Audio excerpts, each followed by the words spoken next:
नमस्कार, मैं हर्षित आपकी अदीरा के साथ इस समय मौजूद हूँ भाटखंडे संस्कृत म्यूज़िक इंस्टीट्यूट में, जहाँ हमारी यहाँ की एचओडी हैं सृष्टि माथुर जी। मैम, इस इंस्टीट्यूट की शुरुआत कैसे हुई? ये भातखंडे जी के नाम पर ही है और पंडित भातखंडे जी ने इसकी स्थापना की।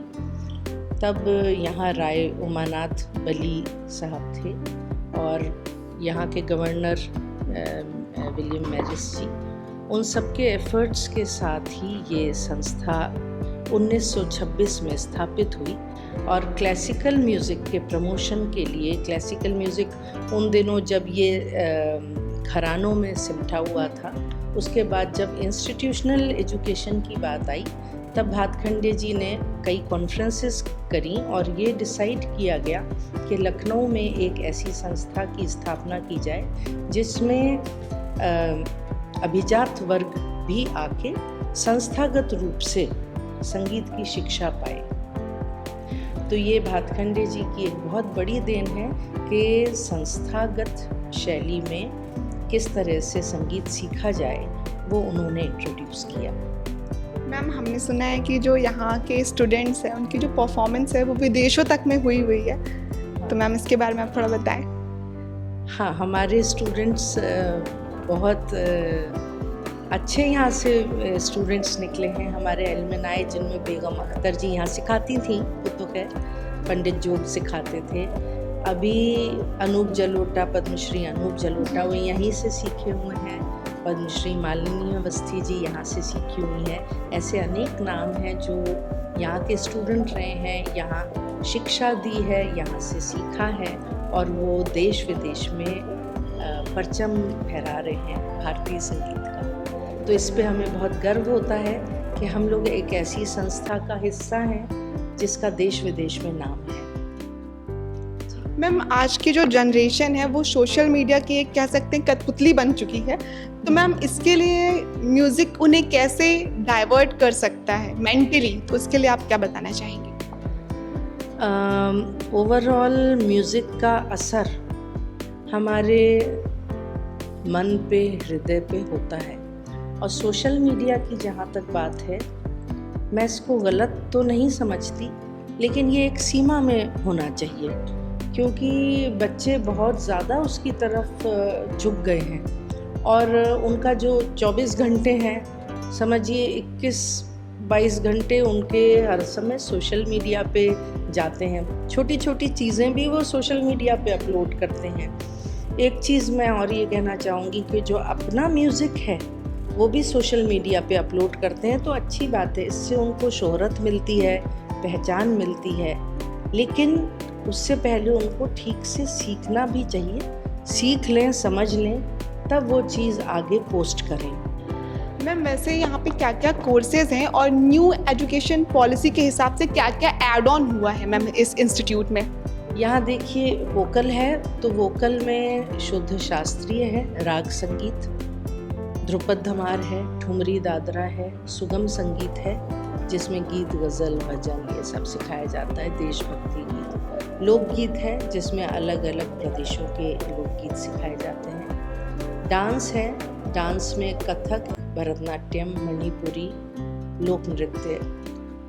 वाद्य है तो अवनद्य वाद्य में तबला, पखावज, स्वर वाद्य में सितार, वायलिन, सारंगी, बांसुरी, सरोद, हारमोनियम। हमारे यहाँ विशिष्ट पाठ्यक्रम भी हैं। हारमोनियम है और लोकगीत है, ढोलक है। और न्यू एजुकेशन पॉलिसी की जहाँ तक बात है तो हमने अब और भी कोर्सेज़ यहाँ पर इंट्रोड्यूस किए हैं। उसमें योगा भी है, skill development, stage craft, languages, ये सब हमने इंट्रोड्यूस करे हैं। और माइनर सब्जेक्ट, एक तो मेजर पढ़ेगा, माइनर सब्जेक्ट में जैसे अगर वो वोकल ले रहा है तो डांस या स्वर वाद्य या तबला, साथ में वो भी स्टडी होगी उसकी। मैम, यहाँ एडमिशन लेने का प्रोसीजर क्या है? प्रोसीजर ये है कि हमारे यहाँ हर साल फॉर्म निकलते हैं, आप फिलअप करिए, उसके लिए जो भी क्वालिफ़िकेशन रिक्वायर्ड है आप वो फुलफ़िल करते हो तो इंटरव्यू होता है हमारे यहाँ। ऑडिशन समझ लीजिए, थोड़ा सा हम सुर के, चूँकि ये करने की विद्या है, स्टेज की विद्या है, तो हम इस पे थोड़ा सा इनका टेस्ट लेते हैं, सुन के गाना बजाना परफॉर्म करवा के देखते हैं। और हमको ये नहीं चाहिए होता कि बहुत ही मास्टरी हो, लेकिन हाँ इतना हो कि सुर ताल की समझ हो। मैम, बहुत से स्टूडेंट ऐसे होते होंगे जो फाइनेंशियली इतने एक्टिव नहीं होते हैं, तो उनकी आप कैसे मदद करते हो? हमारे यहाँ हर टीचर पर्सनल लेवल पे भी मदद कर देते हैं, लेकिन वो जाहिर नहीं करते और ना ही करना चाहिए। स्कॉलरशिप स्कीम्स भी होती हैं, हाँ, तो उसमें जब स्टूडेंट बढ़ता है तो वो उसके स्कॉलरशिप मिलती है उसको। मैम, आपकी अदीरा के लिए आपका कोई मैसेज? मैंने अभी ये देखी आपकी मैगज़ीन, तो ये लेडीज़ पर है, वुमेन सेंट्रिक मैगजीन। हाँ, तो ये बहुत अच्छी बात है। और आजकल तो हर क्षेत्र में लेडीज़ आगे आ गई हैं। मैं यही कहूँगी कि ये मैगज़ीन दिनों दिन सबके हाथों में पहुँचे और सब इसको पढ़ें, और आप ऐसे ही महिलाओं को कवर करते रहें, उनकी स्टोरीज़ कवर करते रहें और बहुत तरक्की करें। Thank you so much ma'am. तो अब हमारे साथ है ज्ञानेंद्र वाजपेयी जी, जो कि इस इंस्टीट्यूट में हेड ऑफ डिपार्टमेंट डांस के हैं। सर, यहाँ से जो स्टूडेंट्स भरतनाट्यम सीखते हैं, आने वाले कल में क्या स्कोप है? बहुत स्कोप है। हमारे कई स्टूडेंट्स जो हैं वो इंटरनेशनल लेवल पे परफॉर्म कर रहे हैं और अपना इंस्टीट्यूट चला रहे हैं। कई लोग बड़े रेप्यूटेड स्कूल्स में, संस्कृति, DPS वगैरह स्कूल्स में टीचर हैं, CMS में है बहुत सारे। सर, अभी का जो हमारा जनरेशन है वो कहीं ना कहीं क्लासिकल म्यूज़िक से बहुत दूर होता जा रहा है, तो उसके पीछे का कारण क्या है? और मैं ऐसा तो नहीं कहूँगा कि क्लासिकल से दूर होते जा रहे हैं। हाँ, ये है कि एक ग्रुप है लोगों का जिनको बहुत मॉडर्नाइज दिखता है, मॉडर्न डांस, मॉडर्न ड्रेसेस, ये अपने कल्चर से दूर होते जा रहे हैं। ग्लैमरस के फील्ड में जा रहे हैं। Not only classical dance, I mean, they are moving away from our Indian culture. लेकिन अभी भी बहुत बड़ा तबका ऐसा है जो Indian culture, Indian music, Indian dances को लाइक करता है और फॉलो करता है। तो हम ये नहीं कहेंगे दायरा कम हो गया है। अगर आप जनरेशन के हिसाब से देखें तो दायरा बहुत बढ़ गया है क्लासिकल डांसर्स का, एंड लोगों में बहुत समझ डेवलप हो गई है। Thank you so much sir. तो अब हमारे साथ हैं बिरजू महाराज जी के छोटे भाई राम मोहन राज जी महाराज जी। सर, यहाँ तक का सफ़र कैसे? देखिए, वैसे तो हमारे बाप दादा पूर्वज लोग लखनऊ के ही थे और मैं शंभू महाराज का बेटा हूँ। तो हमारे चचा भी यहाँ रहे, सभी लोग यहाँ रहे। तो मैं तो दिल्ली में था और मेरी फील्ड दिल्ली में है। तो महाराज जी की बड़ी इच्छा थी कि उनके अंतिम समय से पहले हम लोग बैठे हुए थे उनके साथ में, तो कुछ डांस की तिहाई, कुछ बोल बता रहे थे वो। तो बातों बातों में उन्होंने कहने लगे कि भाई यहाँ हम 3 भाई हैं, एक भाई अगर कोई लखनऊ अगर चला जाए तो लखनऊ का नाम रोशन हो। हम लोग हर जगह लखनऊ घराना बोलते हैं, लखनऊ घराना बोलते हैं, पर हमारे लखनऊ में कथक जो है वो ख़त्म होता जा रहा है। तो हम परिवार में से अगर कोई एक जाए तो कुछ वापस दिए में तेल डाले तो दिया जल सकता है, उन्होंने ऐसे कहा। तो वो मेरी तरफ ही देखते थे, तो वो चाहते थे कि मैं अपने आप बोल दूं, मैं तैयार हो जाने के लिए। मैं समझ गया था, मैंने कहा मुझे क्यों नहीं बोलते डायरेक्टली, मुझे को जाना है। हंसने लगे। तो मैंने कहा मैं जाने को तैयार हूँ, आपकी आज्ञा सर, आपको पता, क्योंकि आप मेरे भाई भी हैं, मेरे गुरु भी हैं, तो आपकी बात को हम कभी नकार नहीं सकते। हमारी जो VC हैं यहाँ, मांडवी सिंह जी, वो भी एक बहुत अच्छी कलाकार भी हैं, आर्टिस्ट हैं और बहुत अच्छी डांसर हैं।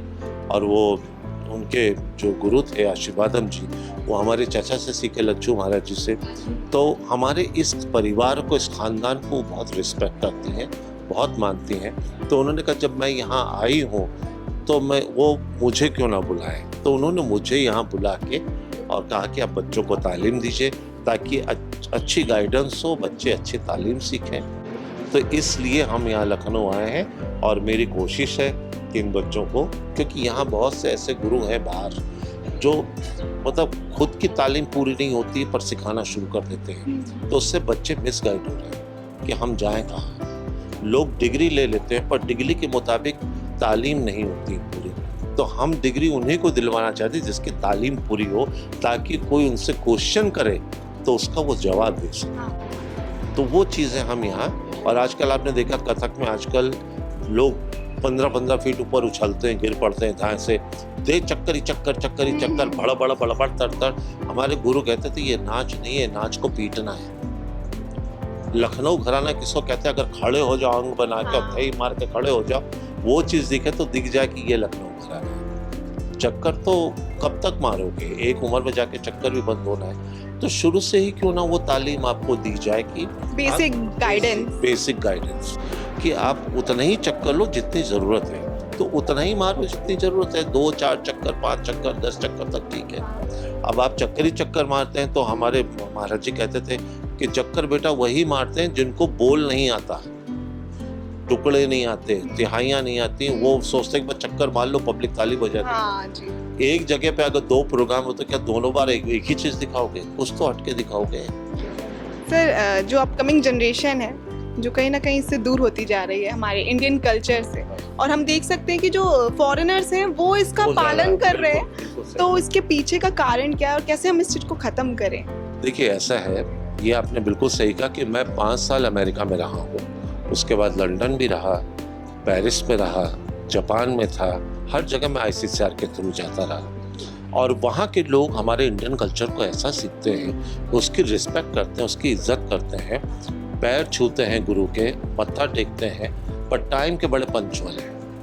मतलब अगर 10 है तो 10 से 1 मिनट ऊपर नहीं होना चाहिए। तो उन लोगों ने क्या किया कि हमारे कल्चर को अपनाया, हमारे बच्चे ने उन लोगों का कल्चर अपना लिया, वेस्टर्नाइज। और इसमें थोड़ा सा हम कहेंगे पेरेंट्स हैं, वो सबसे बड़ी जिम्मेदारी पेरेंट्स की बनती है कि उनको कहना चाहिए पहले आप अपना कल्चर अपनाएं, उसके बाद आप दूसरा other culture. Thank you so much sir, नमस्कार।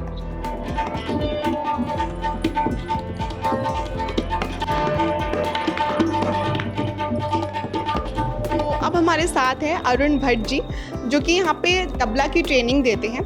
सर, कितने स्टूडेंट्स हैं आपके यहाँ पे? मेरे यहाँ तो अगर देखा जाए जो तबले के विद्यार्थी हैं, कहीं ना कहीं सारे विद्यार्थी हमसे जुड़े हुए हैं, और उसमें हम ये नहीं कह सकते कि कितने हैं, क्योंकि मेरे पास भी सीखते हैं, फिर दूसरे क्लास में भी जाते हैं। सर, इस इंस्टीट्यूट में कब से आप ये ट्रेनिंग दे रहे हैं? मेरे ख्याल से मैं यहाँ लगभग 4 दशक से ज़्यादा समय हो चुका है। मैंने यहाँ 1980 में आया है जुलाई में, और लगभग 43 वर्ष तो पूरे ही हो चुके हैं। सर, आपके जितने भी स्टूडेंट्स हैं जो आपसे सीख के आगे बढ़े हैं, आज वो कहाँ हैं? अभी मैं कुछ अपने शागिर्दों के लेके नागालैंड गया था, वहाँ हमारे बच्चों ने बहुत अच्छा परफॉर्मेंस किया, और हमारे कुछ अच्छे शागिर्द, और कुछ का सभी मेरे अपने हैं। अच्छा, मैं जो अपने बच्चे जो भी हमारे शागिर्द हैं उनको मैंने ताश सिखाया है। कुछ गुरुओं के पास लोग सीख के आते हैं, वहाँ मुहर लगवा लेते हैं कि हमने उनके शागिर्द नहीं। हमारे जो भी शागिर्द हैं उनको मैंने, जैसे बच्चा होता है उसको चलना सिखाना, उसको उठा बेसिक, बिल्कुल बेस से लेकर ऊपर तक उनको खड़ा करना, ये हमारा है। उसमें मेरे बड़े अच्छे अच्छे बच्चे हैं। और एक चीज़ तो मैं बताने ही भूल गया, जिनके वजह से मैं आज इस जगह पर हूँ, वो है मेरे गुरु। मैंने अपने गुरु बाबा सीताराम भट्ट जी से पहले तबला सीखा, फिर उसके बाद मैंने उनके बेटे गोपीनाथ जी से सीखा, गोपीनाथ भट्ट जी जो आकाशवाणी रीवा में थे, और फिर अपने पिता श्री केदारनाथ भट्ट जी से सीखा जो इलाहाबाद यूनिवर्सिटी में थे। क्योंकि इतना हमने इंटरव्यू दिया, आपसे बातचीत, लेकिन उनका नाम नहीं लिया, ये मुझे हाँ नहीं अच्छा, क्योंकि उनके वजह से हम हैं, वो मेरे गुरु हैं। और फिर मैं जब यहाँ लखनऊ आया, मेरी उम्र 18 साल की थी, नौकरी लग गई, तो यहाँ बड़े अच्छे अच्छे लोग थे जो सिखाते थे। सितार में उस्ताद इलियास खान साहब थे, डॉक्टर पुरू दादी जी थे, गणेश प्रसाद मिश्रा जी थे, हरिशंकर मिश्रा जी थे, रंगनाथ मिश्रा जी थे। ऐसे अनेकों अच्छे अच्छे गुरु लोग थे, तो उनके सोबत में रहे और उनसे भी हम लोगों को हमें समय समय पर कुछ शिक्षा मिलती रही। थोड़ा सा मैं बजा देता हूँ। ये बच्चा नमन जो है बहुत बढ़िया लयदार है ये। हाँ बेटा बजाओ।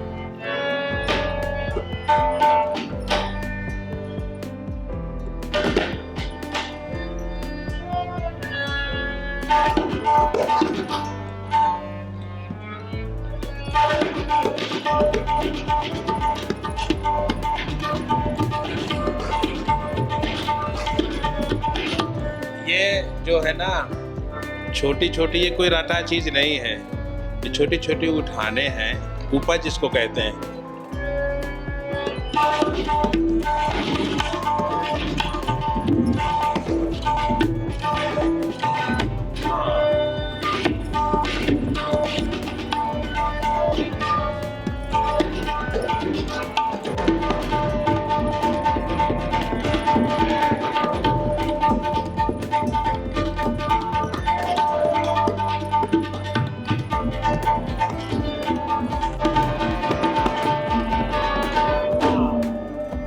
मज़ा आ गया।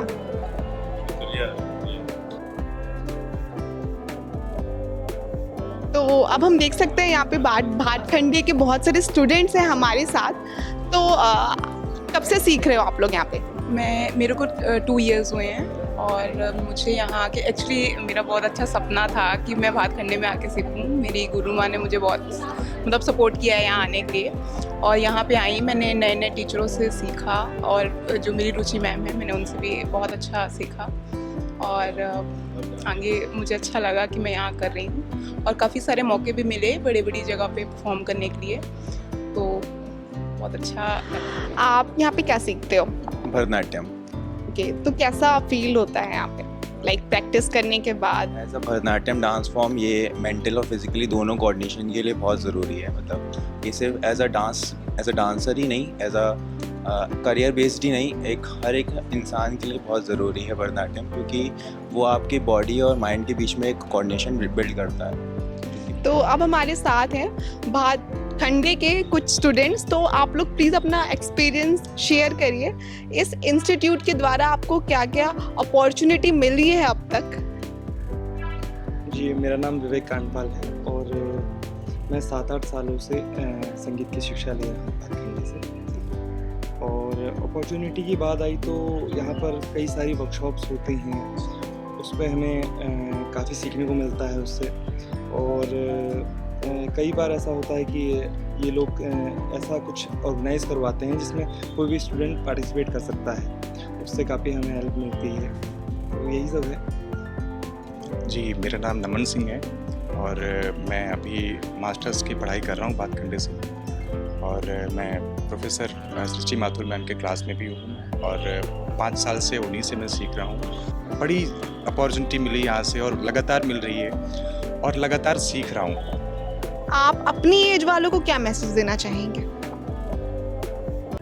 मैं सबसे बड़ी बात है पेशेंस वाली बात, जो आजकल नहीं है शायद, क्योंकि तुरंत मैं खुद फील करता हूँ कि क्योंकि हम सब, क्योंकि जो नेचर है वो तो है, कई बार होता है ना कि हाँ कोई चीज़ जल्दी हो जाए, लेकिन पेशेंस नहीं रहेगा। हाँ, तो कहीं ना कहीं मैं खुद फील करता हूँ कि हाँ थोड़ा सा धैर्य रखने में बहुत कुछ समझ में भी आता है और पेशेंस बहुत ज़रूरी है। मेरा नाम दिव्या है और मैं भी भाटखंडे से गायन में MPA कर रही हूँ, मास्टर्स कर रही हूँ, और मैं डॉक्टर सृष्टि माथुर मैम की क्लास में ही हूँ मैं भी।